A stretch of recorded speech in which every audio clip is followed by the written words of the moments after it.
Muy buenas tardes. Bienvenidos todos.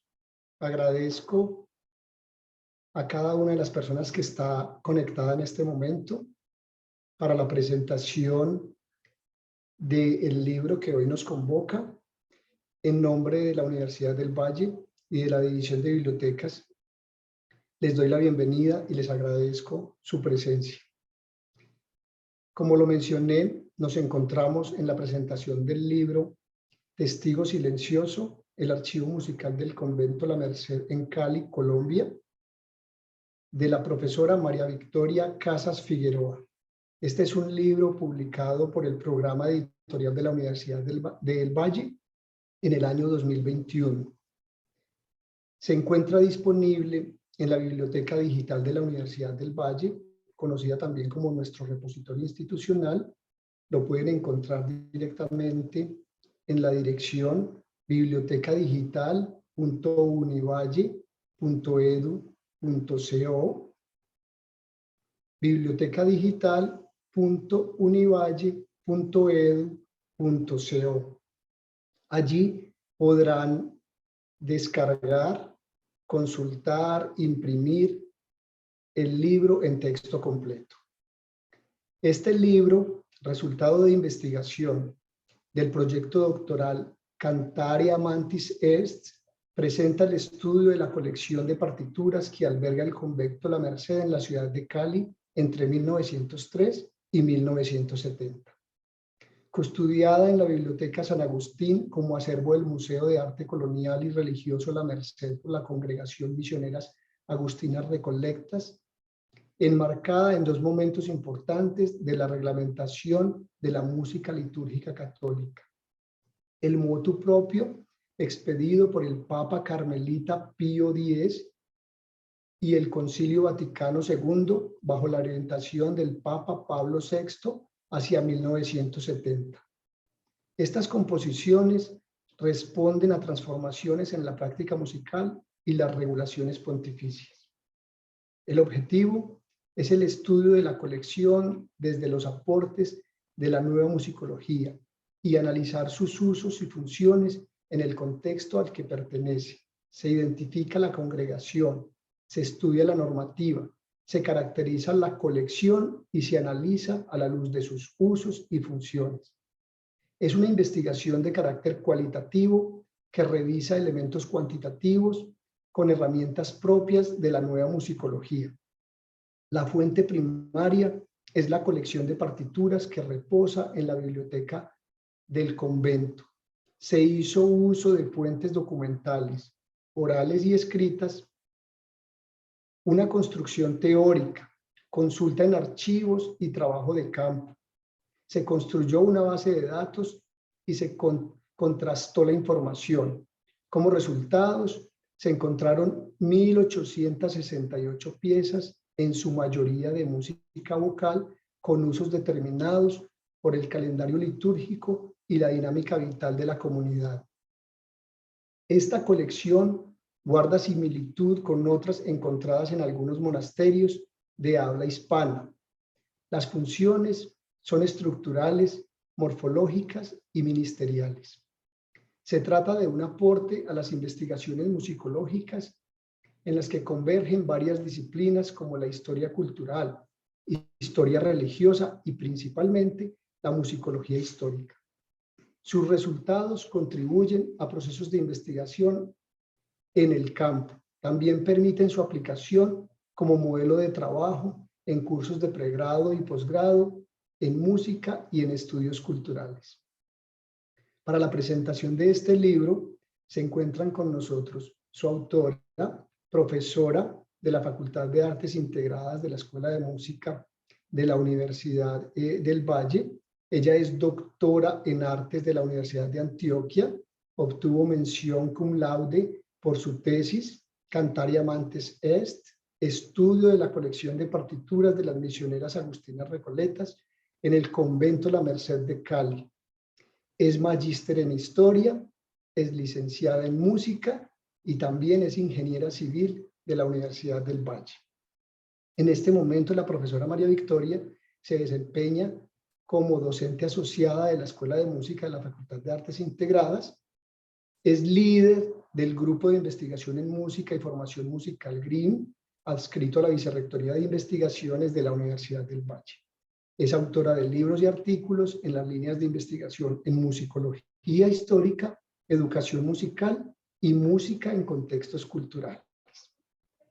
Para conversar con nuestra autora, se encuentra presente el profesor Alejandro Tobón Restrepo. Él es doctor en Historia de América Latina y magíster en Estudios Latinoamericanos de la Universidad Pablo Olavide de Sevilla, España. Es licenciado en Música de la Universidad de Antioquia y músico de la Escuela Popular de Arte de Medellín.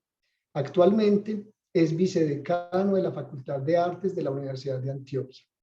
Es cofundador y actual líder del grupo de investigación Músicas Regionales de la misma universidad. Es autor de libros, artículos y producciones discográficas sobre músicas tradicionales y populares y de educación musical de Colombia. Nuevamente, quiero agradecer a todos por su presencia, al profesor Alejandro, nuestras gracias enormes por acompañarnos y por estar aquí para conversar con la profesora María Victoria Casas, quien es la autora de este libro. Sin más, entonces le doy la palabra al profesor Alejandro Tobón, profesora María Victoria Casas.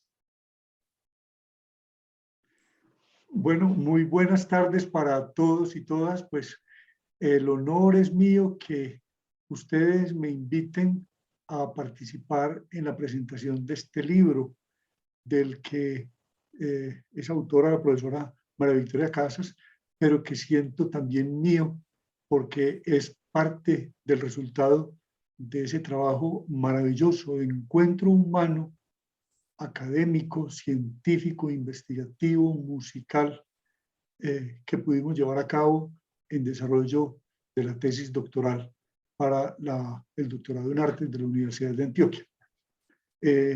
Pues, profesora María Victoria, muchas gracias de nuevo a usted. Bienvenida a este que es su espacio, fundamentalmente.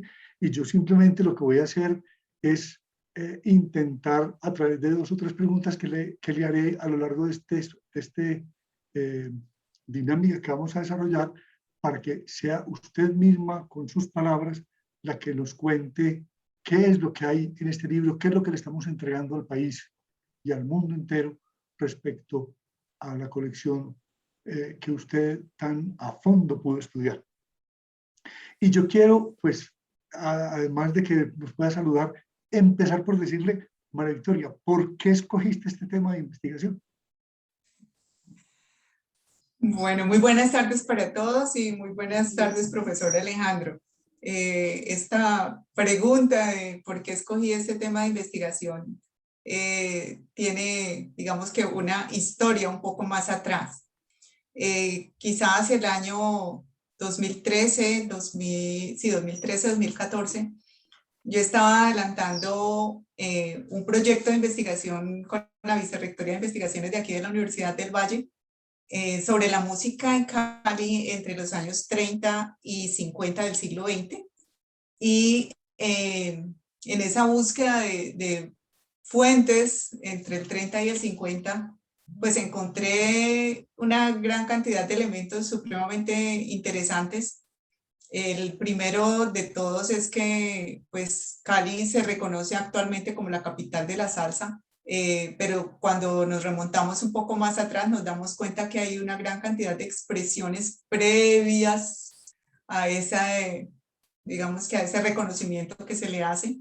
Y particularmente entre el 30 y el 50 se daban unos fenómenos bien interesantes. Digamos que la industrialización, por un lado, de las ciudades, que no solamente fue el caso de Cali, sino de muchas otras ciudades en el país, y también digamos que el contexto de la República Liberal. Entonces eso se vio reflejado en las prácticas musicales de una manera muy clara y justo digamos que en ese periodo en el que yo estaba estudiando esa ciudad que suena, En esa ciudad que suena aparecía obviamente la música académica con el conservatorio recién fundado, Conservatorio de Música de Occidente, que posteriormente se llamó Antonio María Valencia. Las prácticas de las músicas populares en los cines, en los teatros, en los clubes, pero también aparece muy detrás de lo que nosotros diríamos de la escena o de la cortina, una música religiosa. Ese fue el primer, digamos, como bombillo que me llamó la atención. Y posteriormente, bueno, yo entrego esos resultados también pues con un producto que es un libro que se llama La ciudad que suena o En la ciudad que suena. Digamos que ese es como el referente inicial. Y en el año 2014 yo visito el el Museo de Arte Colonial y Religioso La Merced en Cali. Voy con una persona que estaba visitando la ciudad y me encuentro con un tocayo suyo que se llama Alejandro Archila Castaño, que es el director del museo. Y claro, como pues curiosa, le pregunté inmediatamente si había partituras o no en el convento. Eso fue lo primero que le pregunté. Y eso fue una conversación que se quedó allí como quieta, y se fue después cristalizando más adelante, para lo cual logré hacer un inventario de las partituras que había en el convento, pero un inventario pues muy básico, también con otro proyecto que desarrollamos ahí en la universidad. Este inventario se pudo hacer porque la congregación de misioneras agustinas recoletas que están en el convento pues nos abrieron la posibilidad de conocer ese valor que tenían allí. Y también allí nos dimos cuenta que había música popular, o lo que denominamos música profana también, y había música religiosa. Hasta allí llegó esa tarea, ¿no? Como hacer esa identificación y ese inventario, y se organizaron pues las partituras.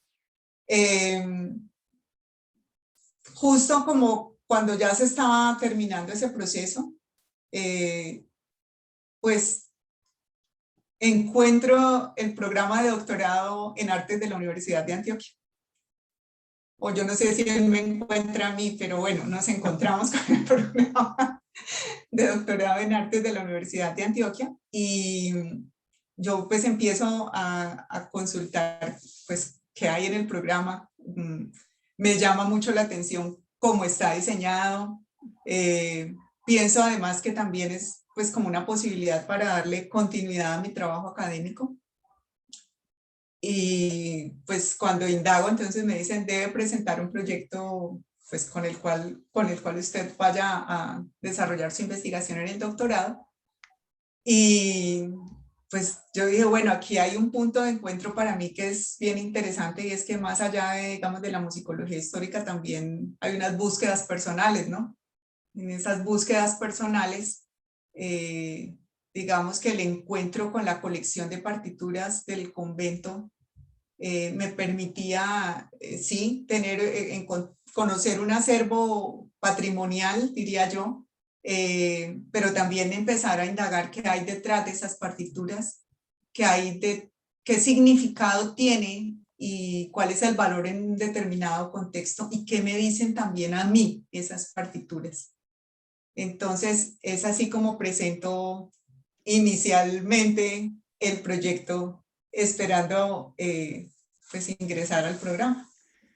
María Victoria, pero te voy a hacer una pregunta que puede sonar un poco dura en este momento, pero te estabas arriesgando a tomar como tema de investigación para un doctorado una colección de partituras que, a la luz de los estudios muy contemporáneos, ¿cierto? Y donde había una música religiosa y otra profana, pero mucha de esa música religiosa en ese inventario inicial, que digamos no pertenecía a la élite de la música sacra, así con una gran estructura y un desarrollo musical amplio y reconocido. Es decir, aparentemente podríamos tener una colección de partituras del siglo XX o finales finales del siglo XIX, principio del XX y todo el desarrollo del XX, que aparentemente no tenía un alto valor artístico. ¿Cómo una colección de estas que podría generar cierta inquietud, vos te arriesgás a decir, es que aquí hay un estudio doctoral? Bueno, yo creo que se juntaron muchos factores y es que uno debe entender que finalmente el estudio de doctorado, sí, es en artes, pero por un lado le apunta a nuevo conocimiento, ¿cierto? Y por otro lado, uno tiene que empezar a desprenderse de ciertos imaginarios como son el calificar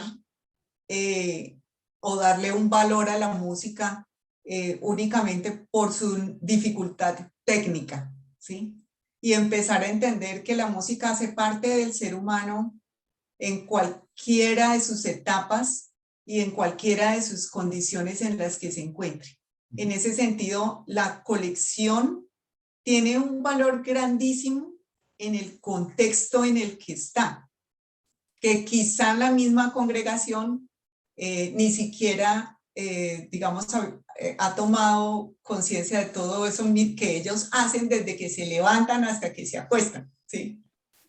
Y cómo esa música, a través de unos elementos fundamentales que volvemos es decir, si lo estético o lo artístico no es de grandísima elaboración, ¿sí? No se puede comparar con una polifonía del siglo XVI de triple coro al estilo Victoria o Vivanco, o de Arvo Pärt en este momento, sí tiene unas características muy propias de lo que sería el uso y la función dentro del contexto. Y en ese uso y esa función, entender que la música es una herramienta o es un instrumento para conectarse con lo profundo de nosotros mismos, o con el que desde la postura de San Agustín, que es el patrón de la congregación, nos diría desde el fondo del quien nos habita, ¿sí? De ese ser que nos habita. Uno podría decir, María Victoria, que no hiciste otra cosa que dar continuidad a la ciudad que suena. Sí, de alguna manera es una derivación de la ciudad que suena, ¿no? Solo que se va juntando o que en esa perfección del universo, como suelo decir, se van abriendo unas puertas para que uno vaya trabajando, avanzando, sí, en el conocimiento, en la investigación, en todo lo que nosotros desarrollamos como profesores o como investigadores, pero también y sobre todo como seres humanos, ¿no? En esas búsquedas de seguirnos construyendo de manera coherente con nosotros mismos. Bueno, pues ese es, digamos que es el punto de partida que fue el doctorado y que te lleva a este trabajo de investigación, Cantare Amantis Est, que fue el título de la tesis. ¿Y qué pasa del Cantare Amantis Est hasta Testigo Silencioso? Hablemos ahora del tránsito, del desarrollo de la tesis, del resultado de la tesis a la publicación del libro.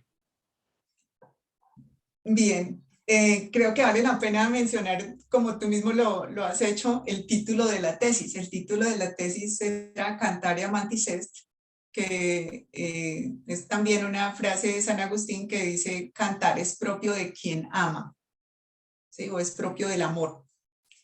Y fue así como se construyó la tesis realmente, ¿no? Reconociendo esos cantos y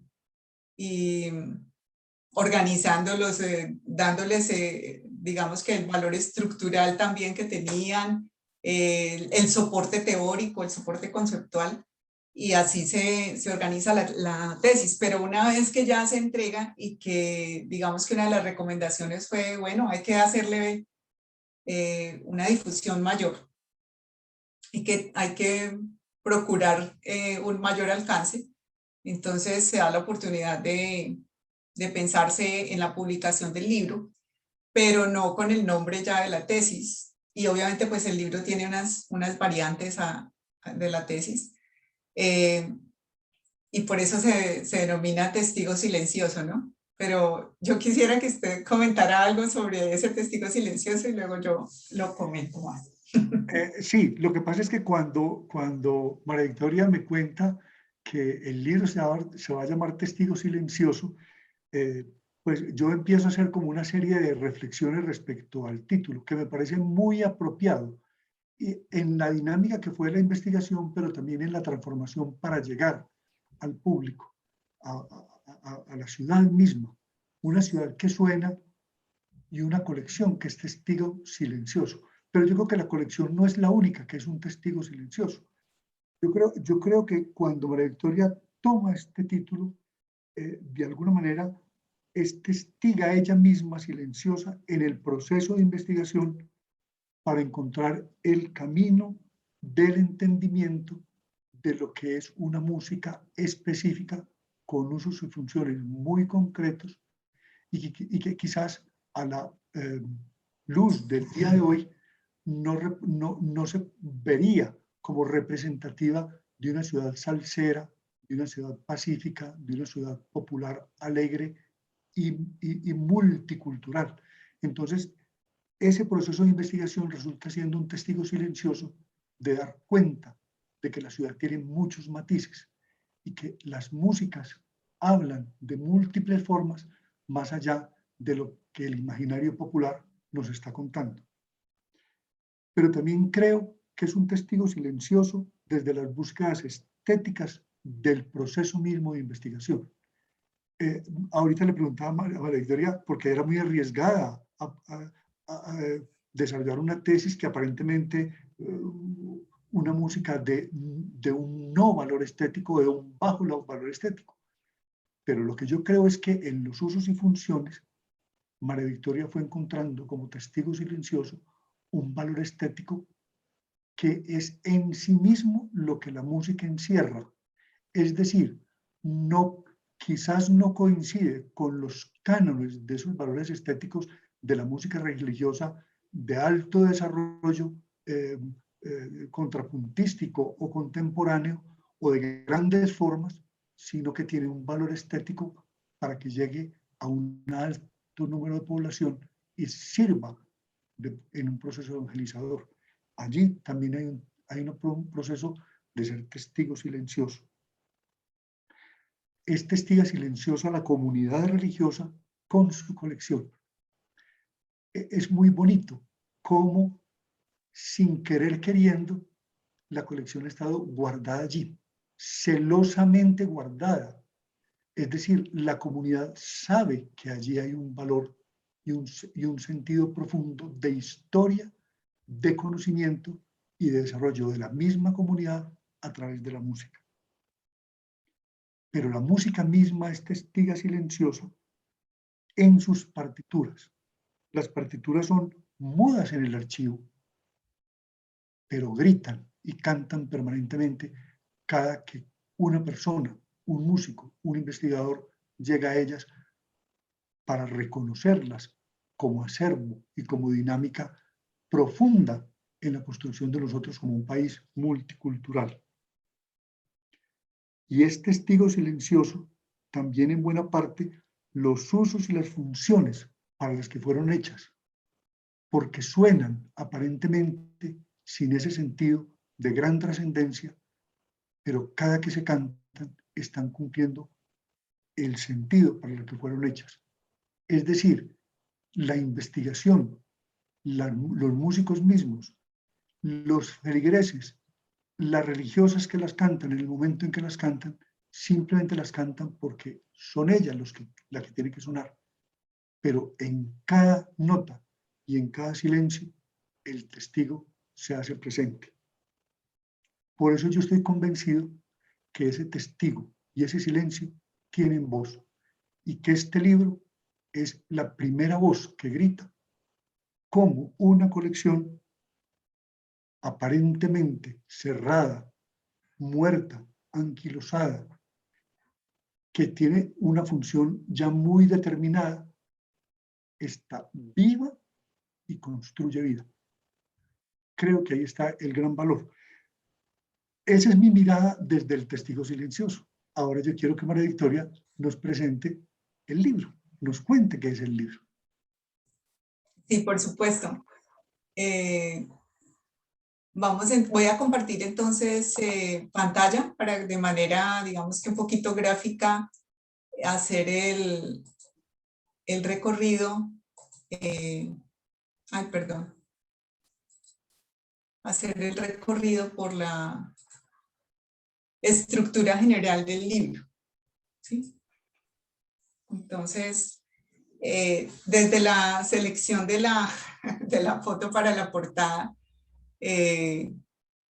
pues digamos que se hace ya una referencia al sentido que tiene el texto, y es pues la presentación de una figura que es un ángel y que tiene en su mano una partitura, ¿sí? Y en esa partitura hay un texto que dice maestoso de una vez, y es como la intención para la cual se canta, ¿sí?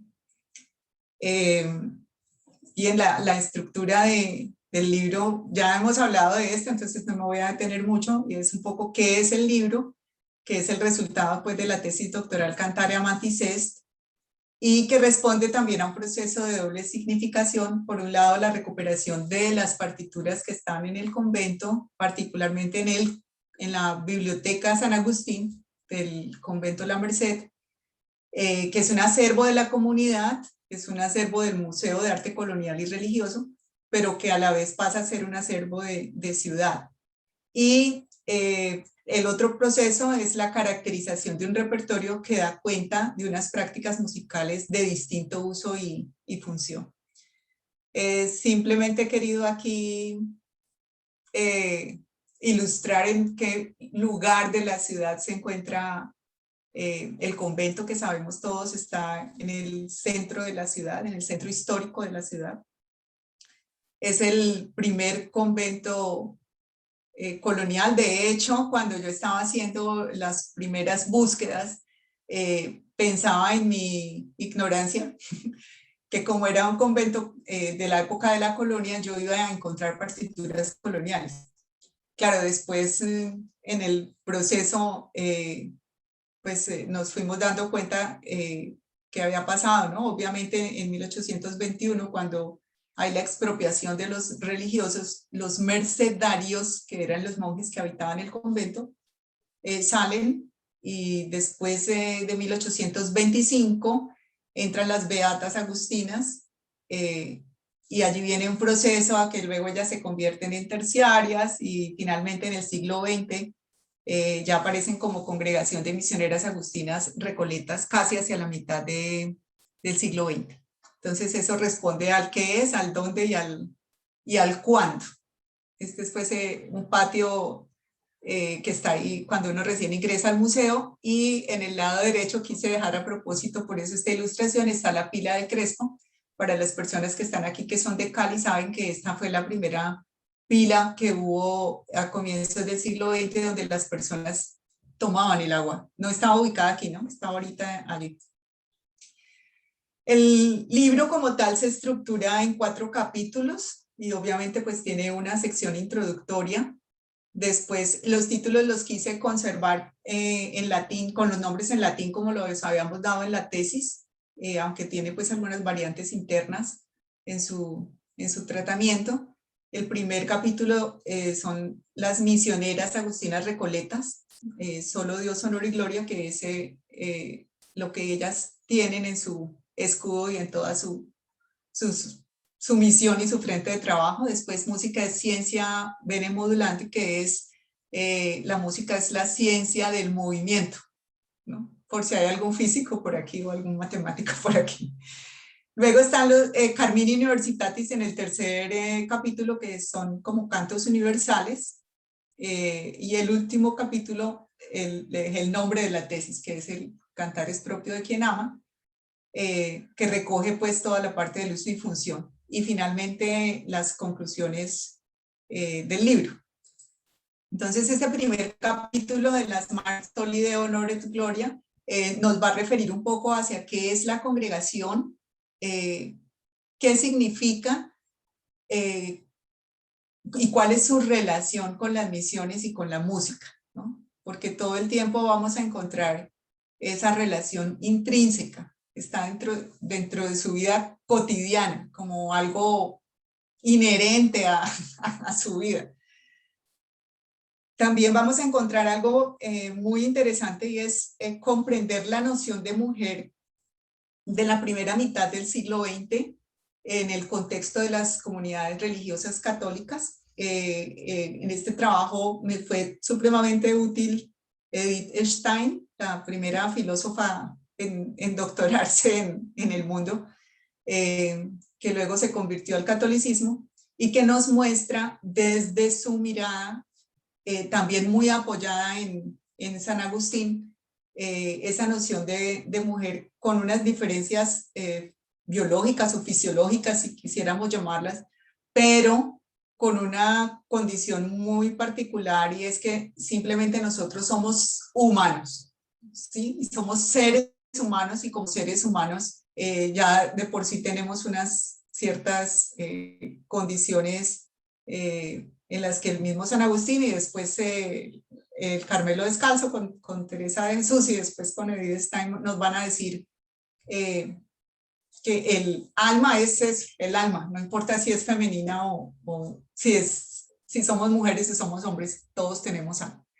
Y la otra parte de comprender estas misioneras agustinas recoletas está en entenderlas dentro del convento. Y en ese entenderlas dentro del convento, entonces vamos a encontrarnos cuál es la relación de ellas con la música y con la ciudad también, porque aquí viene algo bien interesante y es cómo se relaciona el convento con lo que ocurre en la vida cotidiana de una ciudad que suena.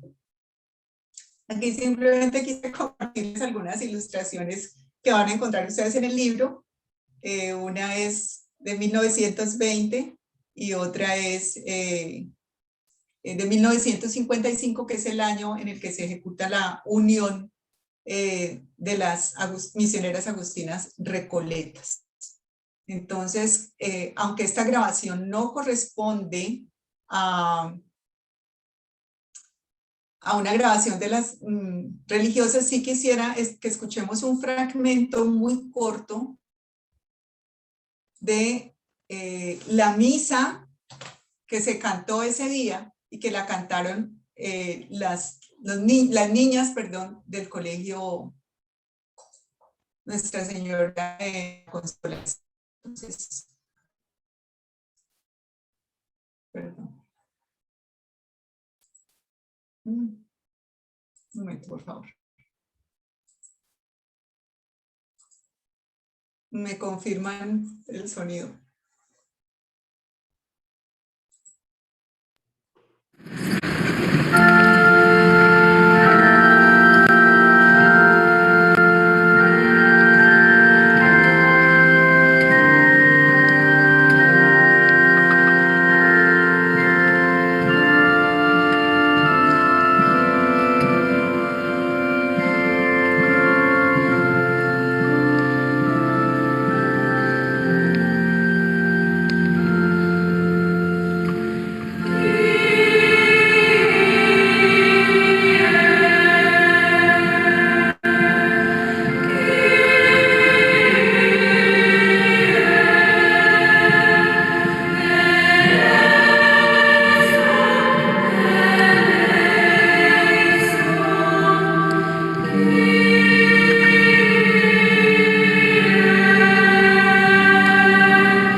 Bueno, aquí de manera brusca,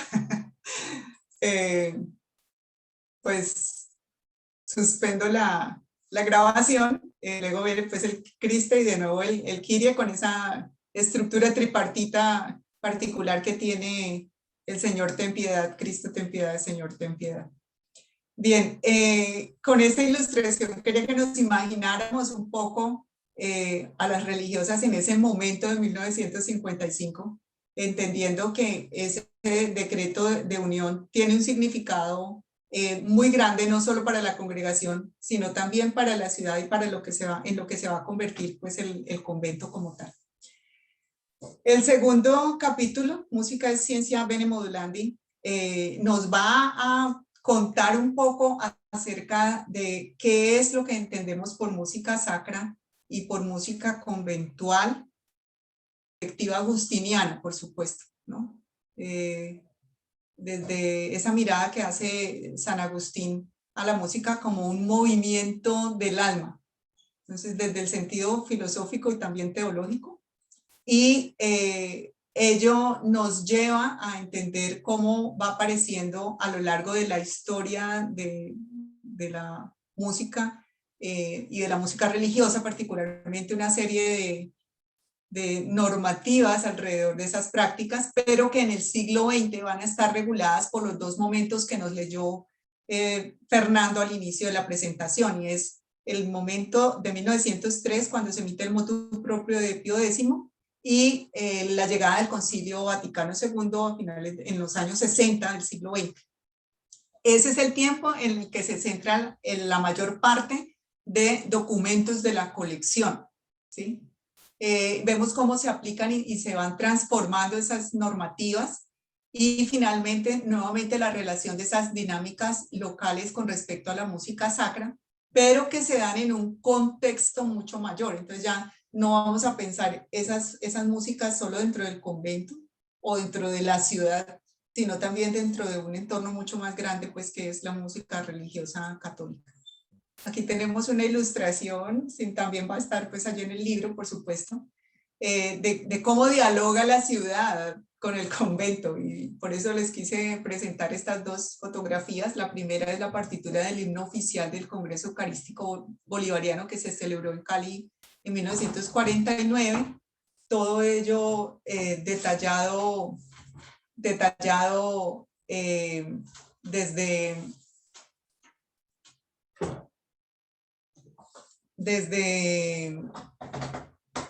una situación que ocurrió, pues, y es que el Congreso se iba a hacer en 1948, pero con el Bogotazo hubo que aplazarlo. Y es una obra compuesta por Antonio María Valencia, que es el fundador del Conservatorio de Cali. Y en el lado derecho, pues nada, un desfile de los Boy Scouts de algunos colegios de Cali también para... este es de 1942, perdón, que no puse la fecha, de cómo se integran todas estas actividades del convento en la ciudad y de la ciudad en el convento. En el tercer capítulo, que se llama Carmini Universitatis, que son como los cantos universales, aparece el centro de nuestro título, y es como esa documentación, y particularmente la partitura aparece como un testigo silencioso, ¿sí? Que es como el centro del estudio, pero también encontramos adicionalmente muchos otros documentos que nos hablan del hacer musical permanente en el convento, desde los libros de diario, los libros de cuentas, bueno, todo nos refiere a una actividad musical, a las celebraciones de Navidad o las fiestas locales. Allí ya se detalla el contenido de la colección. Para eso fue fundamental el inventario que habíamos hecho en el proyecto anterior, y en ese contenido de la colección, ya una vez identificado, se hace una caracterización y un estudio, y esa caracterización y estudio entonces me llevó, o nos llevó, porque el profesor Alejandro siempre estuvo ahí muy certero con todas sus orientaciones, y algo que habíamos discutido mucho era cómo vamos a hacer ese estudio. O sea, nosotros no nos vamos a centrar en el análisis, ni en la estructura, ni en la forma como va a aparecer, eso va a aparecer allí dentro de los elementos de análisis, pero no va a ser, digamos, lo central en el estudio. Entonces, para ello recurrimos a Meyer, y luego a López Quintás con sus modos de realidad. Y digamos que ese modelo yo me atrevería a pensar, no sé si es muy atrevido, que es un modelo nuevo, ¿sí? Que es un modelo nuevo, porque no corresponde a tomar una referencia y trabajar sobre ese modelo para hacer el estudio, sino tomar estos dos y a partir de allí crear uno nuevo. Ese es pues el tercer capítulo. Y pues aquí quise, esta es una pregunta que aparece en el libro, la partitura un testigo silencioso. Sí, la partitura es para este estudio un testigo aparentemente silencioso, pero que está dispuesto a expresarse a partir de una adecuada interpretación. ¿Sí? Entonces nos cuenta del momento histórico, del contexto cultural, de la composición, de la comunidad que la creó, de un estilo y un uso que puede ser revelado e ilustrado y así finalmente cumplir su función. Bueno, ya habíamos mencionado lo de López Quintás y lo de Beller, entonces lo dejamos ahí quietico. Aquí quería que observáramos justamente lo que nos mencionaba el profesor Alejandro. Y es, pues, al ojo de un músico académico va a decir, no, pues esto qué gracia tiene, eso no tiene ninguna gracia. ¿Sí? Pero sí hay un sentido profundo aquí en los movimientos y en los giros de cada una de los sonidos que están puestos aquí, lo mismo que el modo sobre el cual está tratado ese canto. Aquí puse dos ilustraciones que están relacionadas con las misas de difuntos. El primero quizá muy escuchado por todos, que es el ¿Quién cree en ti, Señor? No morirá para siempre. Cada uno de estos sonidos tiene, así como el intervalo que está allí puesto de manera descendente o ascendente, tiene un sentido particular, ¿sí?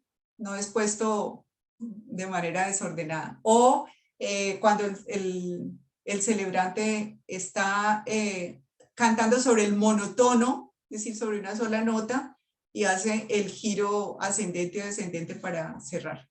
Y al lado derecho está una ilustración también de un oficio de difuntos, pero quise compartirlo aquí porque es justamente una transcripción que ha hecho la madre Rita de Jesús crucificado en un cuaderno manuscrito que ella tiene datado de 1934. O sea, ilustraciones vamos a tener muchísimas. Ya viendo el reloj, pues no me voy a atrever a poner los links, pero queda grabada la presentación, así que pueden escucharlos muy seguramente. Aquí también tenemos un fragmento del Te Deum, pero aquí ya uno va viendo otras particularidades y es como aparece la melodía gregoriana en la parte superior, pero a partir del segundo compás aparecen otras voces que puede ser el instrumento o que pueden ser derivaciones de segundas y terceras voces. Y en la ilustración inferior del lado derecho está el Salve Regina, que se canta obligatoriamente todavía, ¿no? Entonces quise también traer a colación estos dos porque nos están mostrando la vigencia y la permanencia de obras, muchas de ellas desde el siglo XIII, ¿sí? Aunque sean ediciones del siglo XX, pero son obras que son muy antiguas. Y el último capítulo, pues que se dedica directamente a hablarnos de los usos, las funciones y las formas y estructuras del libro. Aquí tan solo pues hay una fotografía donde nos muestra el uso general, el uso específico y el tiempo litúrgico en el que se da, y las funciones que pueden ser externas o internas, según lo que vaya requiriendo cada una de esas obras. Con eso, pues ya cierro, digamos, un poco la presentación de lo que corresponde al libro. Entonces dejo de compartir aquí la pantalla. Gracias, María Victoria. Pero a mí me gustaría, para cerrar como esta idea de lo que es el libro, que nos contaras un poquitico sobre las conclusiones. ¿A qué conclusión llegas vos con este trabajo de investigación y con esta publicación? Bueno, lo primero es que el trabajo no se cierra, ¿no?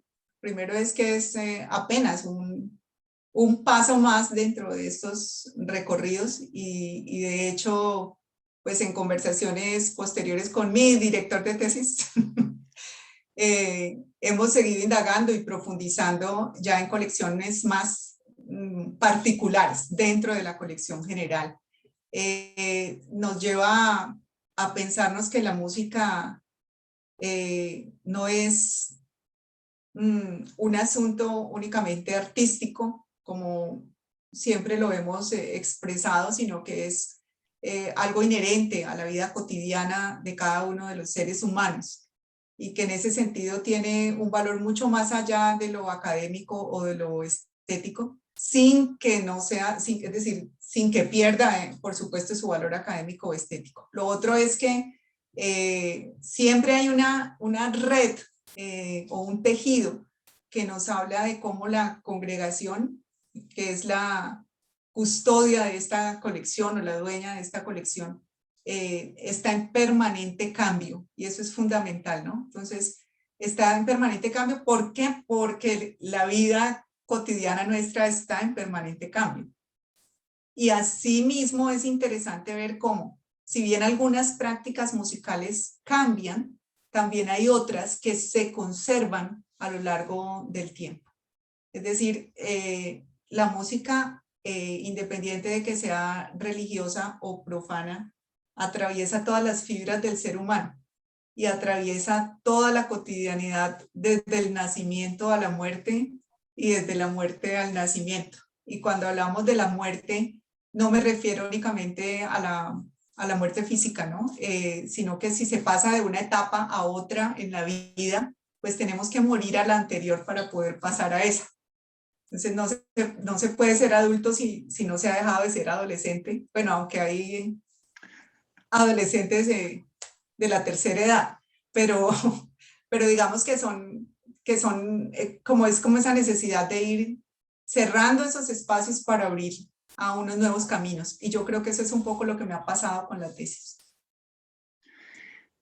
Y me parece que es muy importante también que habláramos un poco de cómo se abordó entonces este estudio de archivo.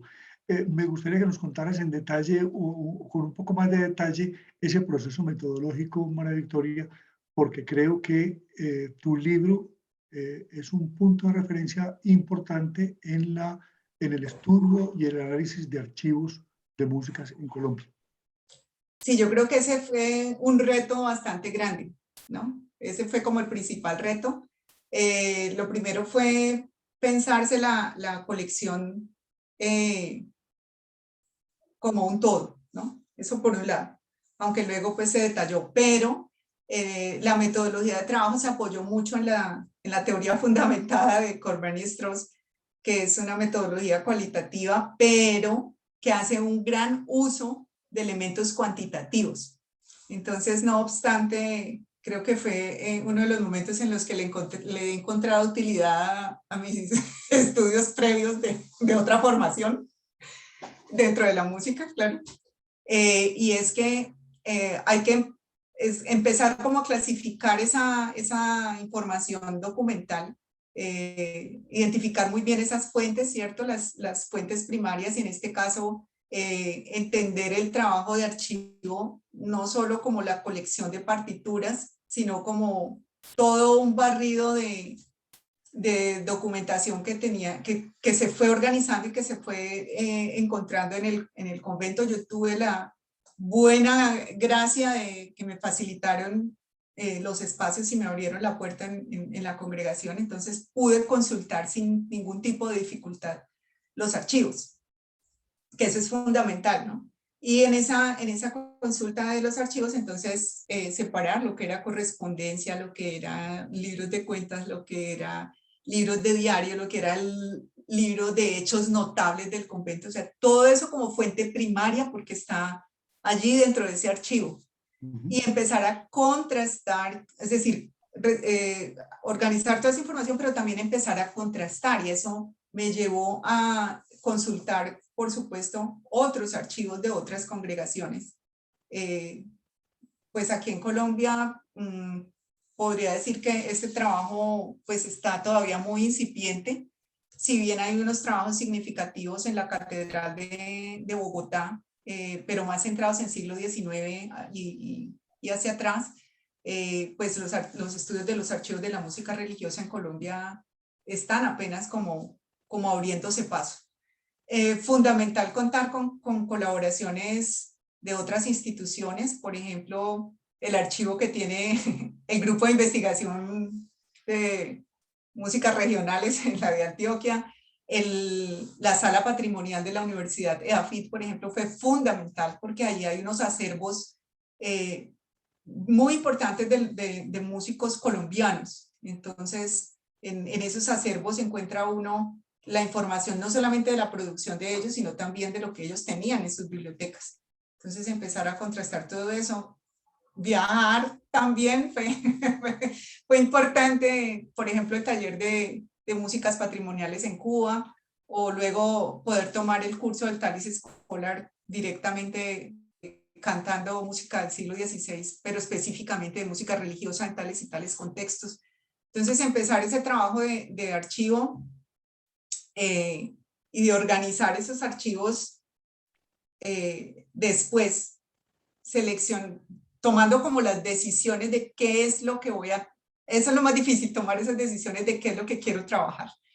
Entonces allí hice uso de algo cuantitativo que fue el Excel, la organización de unas tablas dinámicas que me fueron de gran utilidad, porque pues eran 1868 partituras que se convirtieron pues en las 1868 filas, más unas, creo que, no recuerdo si eran 35 columnas para tomar cada uno de los elementos musicales, ¿no? Desde el título de la obra, el autor, la procedencia, la época y los aspectos musicales fundamentales del compás, la tonalidad, la forma, el uso, etc.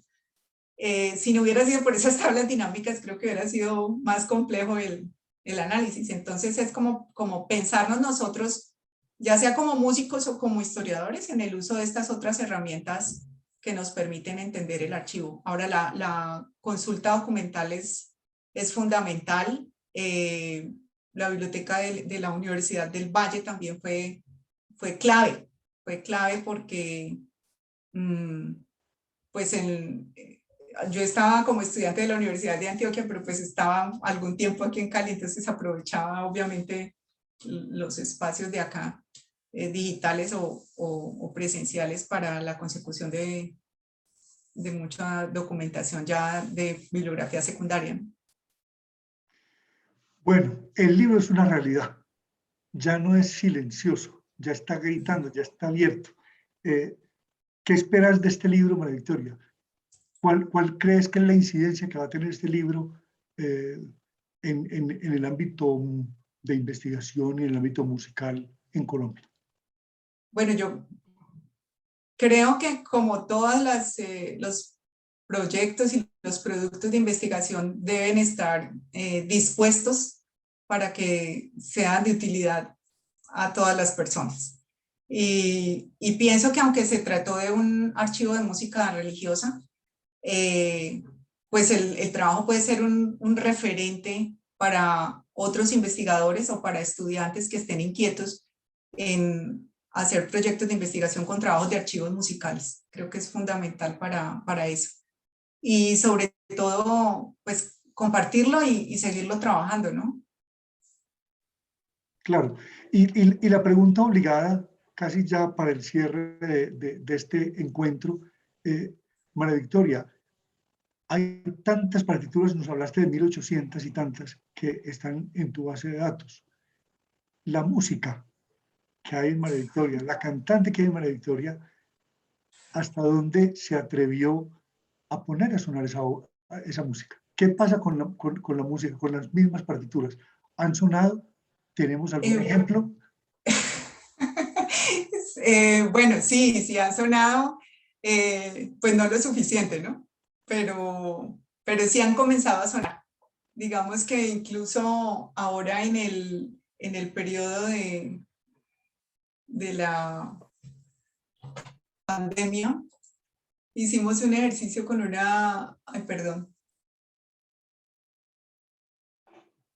con una,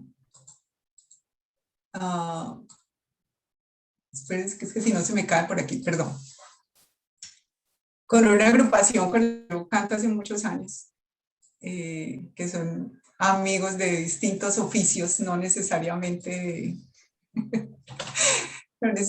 músicos. Hay veterinarios, ingenieros, etcétera. Y bueno, aquí esta es una pequeña apuesta. Perdón, no sé si perdón, porque tengo que dejar de compartir. Ahí está con el audio, ¿no? Sí, el audio está.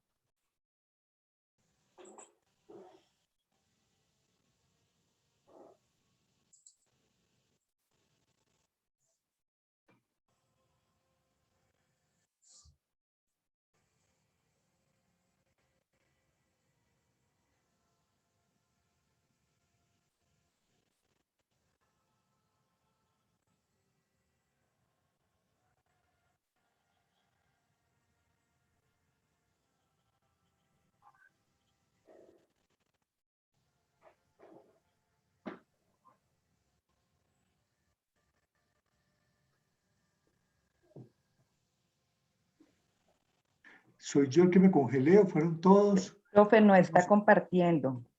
Bueno, no estamos compartiendo todavía, María Victoria.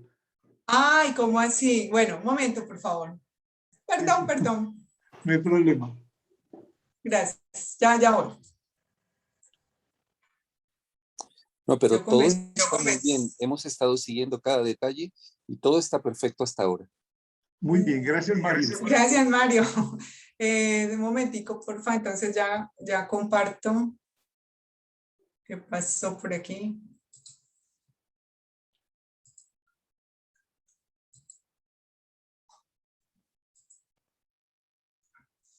Ahora sí ya estoy compartiendo, ¿verdad? Empezó. Estás compartiendo.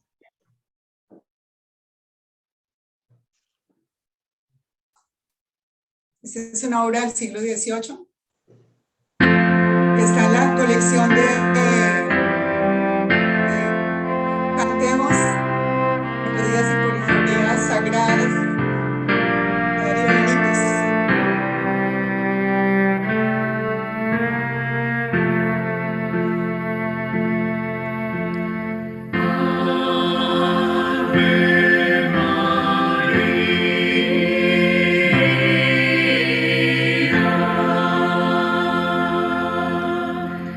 Gracias.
Muchas gracias, muchas gracias.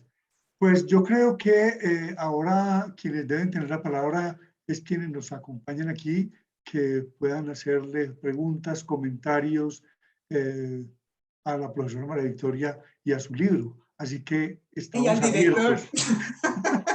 Así que yo sé que ella está dispuesta a contestar todas las preguntas y recibimos los comentarios, pues por supuesto, con los brazos abiertos. Fernando, ¿tiene la palabra o quién, o cómo lo coordinamos, cómo lo dirigimos? Vamos a ir mirando cuáles van a ser las preguntas que surjan y en esa medida las vamos abordando. Creo que las van a ir haciendo a través del chat o tomará la palabra quien desee intervenir.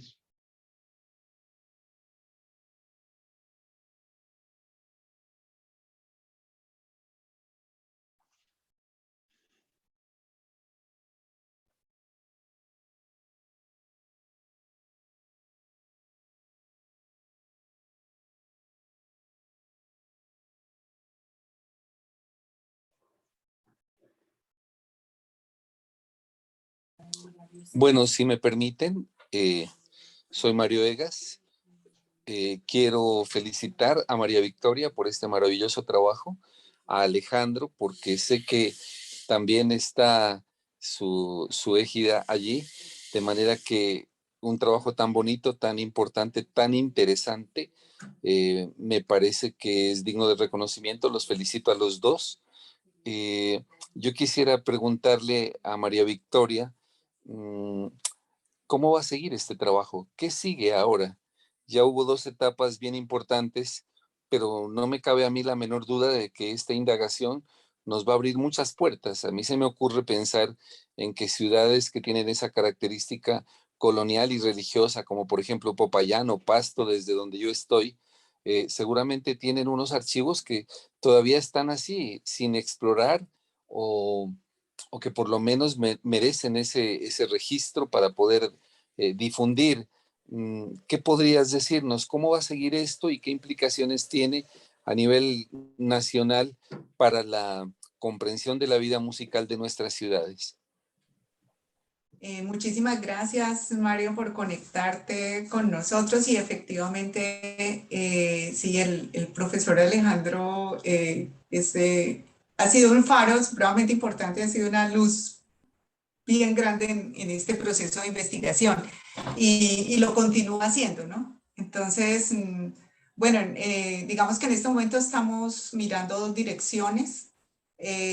Una es continuar un poco más a fondo el estudio de una de las colecciones que hay allí, que en la Merced no está completa, sino que hay, digamos que tomos regados en distintas partes y estamos como en ese proceso previo de indagación con el profesor. No sé si fui infidente, profesor.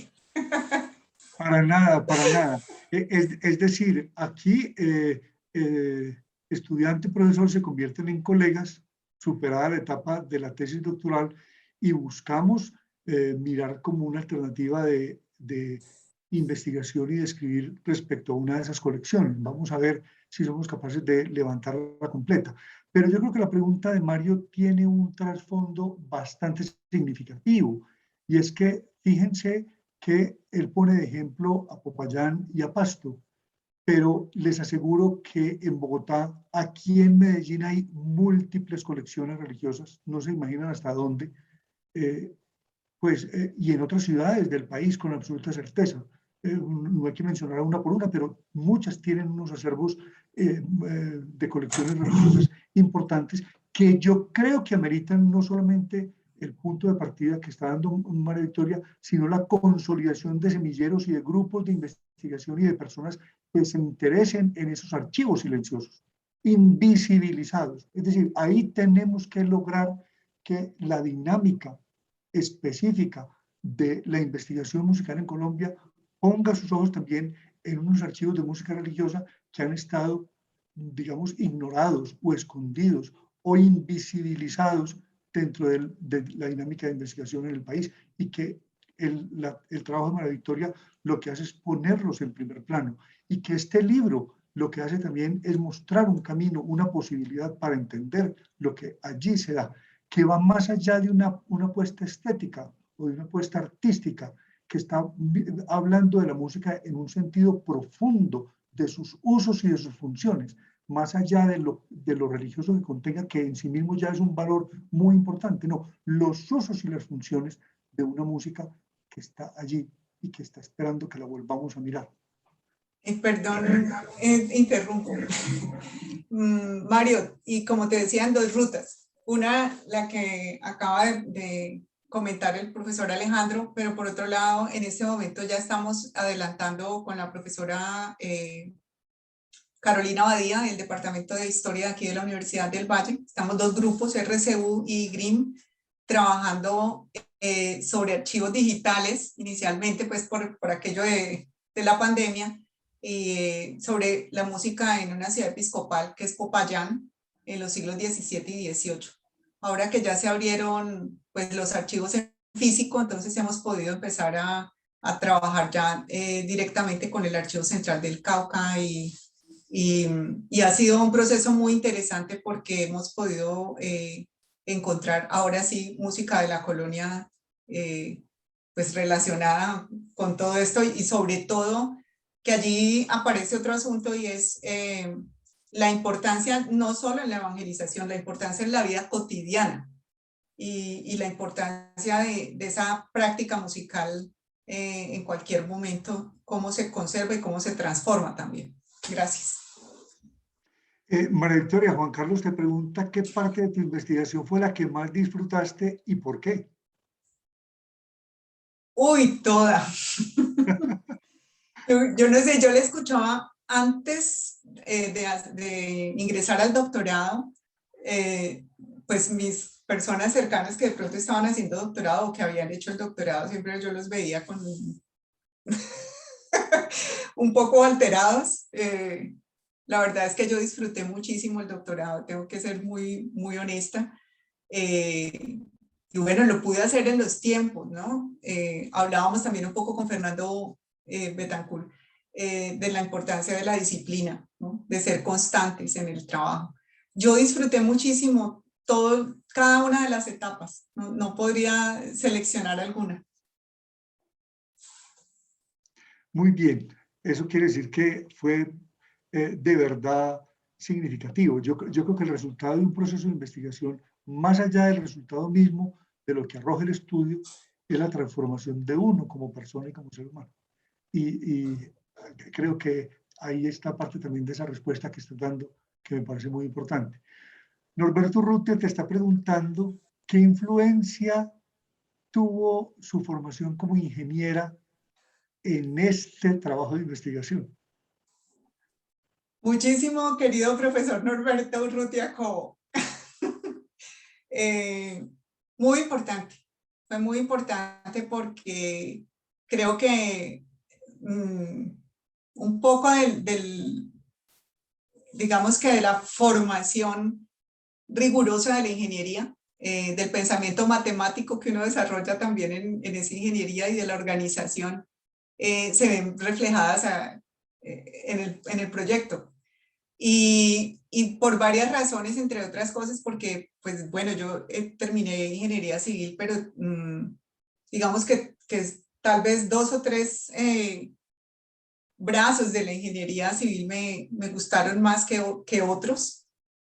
Y entre esos estaba la parte de vías y la parte de aguas, por todo el trabajo creativo que hay detrás, ¿sí?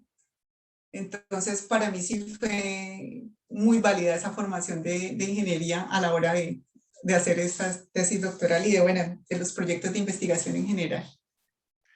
Yo tengo que decir, como director de esa tesis, que uno de los elementos que yo más admiré en María Victoria desde el inicio del proceso es su rigor y disciplina de trabajo, que a veces no es tan frecuente entre los músicos, lo tengo que decir aquí. Es decir, de alguna manera la formación musical sola no logra consolidar en la persona una estructura de trabajo investigativo riguroso, científico y pormenorizado. El músico está muy formado para digamos, o componer, y la composición genera unas dinámicas muy particulares, o la interpretación, que tiene una disciplina muy rigurosa en el proceso técnico de formación y, digamos, de interpretación, creación que implica, pero muy distinto a ese rigor científico de la investigación. No, María Victoria, desde el primer día que yo la conocí, eso estaba allí y se descubría en esa formación de ingeniera, porque ese pensamiento matemático, esa estructura, que a veces puede parecer que es excesivamente cerrado, cuadriculado. No, yo no creo que sea así. Yo creo que da unos elementos que permiten consolidar una mirada que va más allá de la interpretación, ya en el concepto mismo de interpretación desde la investigación, digamos, de las ciencias sociales humanas, permite ir más allá. Y eso garantizó, por ejemplo, que el estudio y la caracterización que se hizo de la colección estuviera atravesada siempre por ese rigor matemático. Y eso es muy importante. Y lo sigue presentando lo que estamos haciendo ahora frente a este nuevo, o a esta colección en particular que empezamos a estudiar. Es decir, a veces yo soy muy libre en esas cosas y María Victoria me pone en cintura. Y eso es muy importante porque siempre me llama a la rigurosidad del dato, que es fundamental en este caso. Pues María Victoria, yo veo que aquí hay muchas felicitaciones en el chat por el trabajo. Se ve que, además de que la gente te quiere mucho, ven en el trabajo un valor significativo por lo que aporta a este proceso de investigación musical en Colombia, y a que abrís una ruta que no estaba abierta. Si alguien más quiere tomar la palabra, está abierto el micrófono. Profe, yo solo quiero agregar que hay también muchas felicitaciones para usted, o sea, para los dos. Realmente son muy bonitos los sentimientos que están expuestos en el chat, por la rigurosidad y por el aporte que ha hecho la profesora con su investigación y usted como director de trabajo. Hay una nueva pregunta para María Victoria en el chat. Te están diciendo que si has pensado realizar una grabación de este repertorio. Sí, eso lo hemos hablado mucho justamente con el profesor Alejandro, porque pues no se puede quedar silenciosa, ¿no? Y Janet, te invitamos a que te unas.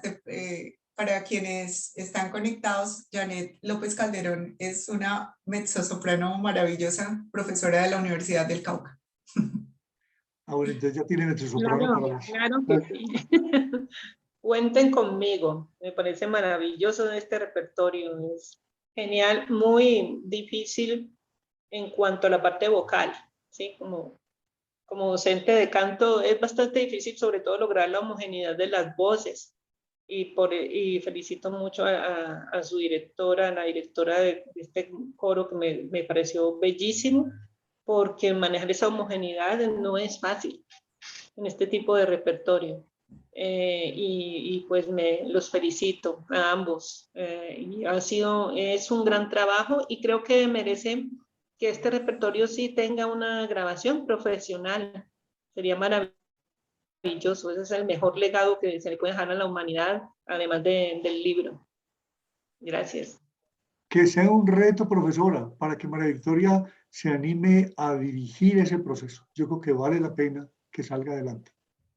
Claro que sí. Hay más preguntas, María Victoria. Te pregunta Diana Vanessa Pérez que cómo has pensado continuar con el conocimiento, interpretación y visibilización del catálogo. Diana Vanessa, un saludo. Bueno, no es un catálogo, ¿no? Y efectivamente en la tesis como tal no está el inventario. La base de datos consolidada está en el Museo de Arte Colonial y Religioso La Merced, y allí está a disposición, ¿no? Está a disposición para todas las personas que deseen consultarlo. Continuar con el conocimiento, sí, pues continuar indagando y profundizando, no solamente como ya lo expresó el profesor Alejandro, en la colección misma, sino también en otras puertas que se puedan abrir, y a invitar a los estudiantes de música que no siempre están interesados en este tipo de trabajo, ¿no? De hecho, en mi experiencia he tenido, qué pena decirlo, pues como públicamente, pero he tenido más monitores de historia, de administración y de ingeniería que de música. Porque cuando se hace la convocatoria para vincular a los estudiantes de música a los proyectos, lo primero que le preguntan es, ¿voy a tocar? ¿Voy a grabar? Entonces, no, lo primero que vamos a hacer es esto otro. Entonces, como que allí empieza a decaer el interés, y esa es una pregunta que yo me he hecho también sobre estas fallas que vamos teniendo los docentes alrededor de esas convocatorias. Bueno, Jairo y Luis nos preguntan por cómo se consiguen estas últimas publicaciones, cómo va a ser la circulación y venta del libro. Fernando Betancourt. Sí, profesores, decíamos al inicio que el libro está en texto completo, disponible en nuestro repositorio institucional. También es conocido como biblioteca digital. Está en la página principal de la biblioteca. La dirección es bibliotecadigital.univalle.edu.co. Allí van a encontrar la interfaz de consulta y es muy sencillo llegar al libro. Lo pueden descargar, imprimir, etc. O sea que por ahora está libre, no tiene ningún costo. Súper. Yo creo que eso es maravilloso, que la Universidad del Valle haya hecho esto. Es decir, es un aporte al país en medio de la pandemia y es un aporte a la circulación del conocimiento. Así que a descargar el libro, a leerlo y a trabajar a partir de lo que él propone, me parece que es muy importante. Yo quiero leer públicamente lo que nos escriben desde el mismo convento, del noviciado. Nos están diciendo: en nombre de la Congregación de Misioneras Agustinas Recoletas, presentamos nuestro reconocimiento y agradecimiento por el testigo silencioso, reconocimiento por su rigor científico y agradecimiento por sacar a la luz este tesoro guardado en el centro de Cali. Y me tocó a mí también. Felicitaciones, profesor Alejandro. Yo espero volver a Cali y poder hacer la visita y poder. Yo conocí la colección una sola visita, pero me gustaría poderlo hacer como con más tiempo y más calma, y que podamos hacer alguna propuesta en conjunto entre Universidad del Valle, la Congregación y la Universidad de Antioquia. Sería muy bueno. Magnífico.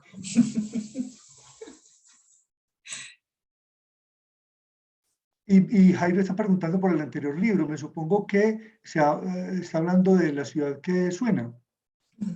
Bueno, La ciudad que suena, o En la ciudad que suena, fue una edición limitada que sacó el programa editorial.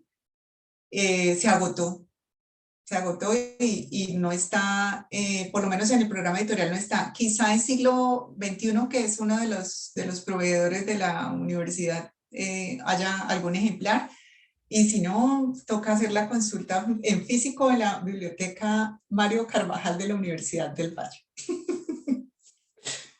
También Sí. está en la biblioteca del Centro de Documentación de Música Regionales de la Universidad de Antioquia. Por si alguien está interesado, allí también se puede consultar.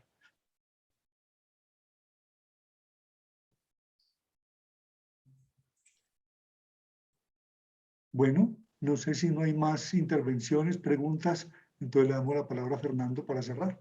Pues antes de cerrar, yo sí quiero pues dar las gracias mejor dicho, bueno, a la vida, en primer lugar, por supuesto, a la vida con B mayúscula, porque creo que ha sido muy generosa conmigo y me ha permitido pues hacer las cosas que quiero y que me mueven, ¿sí? Y en ese recorrido, la experiencia del doctorado, pues ha sido una experiencia muy enriquecedora para mí, poder encontrar esta red de personas tan maravillosas que siempre me han dado la mano, desde las hermanas en la congregación, desde Alejandro Archila en el museo, desde profesor Alejandro, todo lo voy a dejar de último. desde el profesor Fernando Gil la sala patrimonial y en sus observaciones como lector de la tesis. Mi familia, pues que ahí siempre ha estado como muy al frente. Mi esposo, que ese sí ha sido testigo silencioso del proyecto. O silenciado, ¿cómo es la historia? Entonces se está grabando, démoslo en silencio. Ah, bueno. Allá se está riendo. Y no, y pues particularmente al profesor Alejandro Tobón, bueno, a Fernando, Fernando ha sido un apoyo grandísimo para mí en la escuela de música y no solamente ahora en el doctorado, sino desde hace mucho rato, desde antes de que fuera el director de la biblioteca. Ha sido una persona clave y con una mirada muy, muy bella y muy amplia hacia el conocimiento. Y por supuesto al profesor Alejandro Tobón, porque sí, yo no me imagino, literalmente, no me imagino yo en manos de otro director. Creo que su acompañamiento pues, ha sido excepcional, no solo por su rigurosidad, su capacidad como profesor, sino también por su gran calidad como ser humano. Entonces, para mí ha sido un acompañamiento de vida, literalmente. Pues, muchas gracias, María Victoria, por esas palabras. Yo quiero simplemente cerrar, por lo menos mi intervención, planteando que cuando me llegó el libro, cuando María Victoria me lo compartió, yo simplemente pensé que es un libro que tiene voz, la voz de una colección que aparentemente estaba dormida o quieta, pero una voz que narra, que canta, que cuenta, que hace historia y que especialmente aporta a la construcción de una identidad propia, múltiple de este país que necesitamos reconstruir permanentemente. Yo agradezco mucho a la vida, a Dios, que me haya permitido encontrarme con María Victoria y acompañarla en este proceso. Bueno, muchas gracias, profesor Alejandro, a usted por sus aportes, por haber estado con nosotros compartiendo esta tarde, a todas las personas que aún se encuentran conectadas, ¿sí? Agradecerles su presencia y su participación, y obviamente a la profesora María Victoria, una persona muy cercana a la biblioteca de la universidad. Sobra decirles que las bibliotecas de la universidad están de puertas abiertas para ustedes, las iniciativas que ustedes puedan tener y en las que los podamos apoyar, bienvenidos. Si no hay alguna otra intervención, creo que podemos finalizar aquí la presentación del libro. Desearles un resto de día feliz, ¿sí? Y que nos veamos pronto en otro evento igualmente bueno como este. Muchas gracias, Fernando, y feliz de volverte a encontrar. Gracias, profe. Eso aquí en medio de la Universidad de Antioquia, imagínense. Quedé ahí en medio de la Universidad de Antioquia. Bueno, muchas gracias a todos y muy buena tarde. Buena tarde.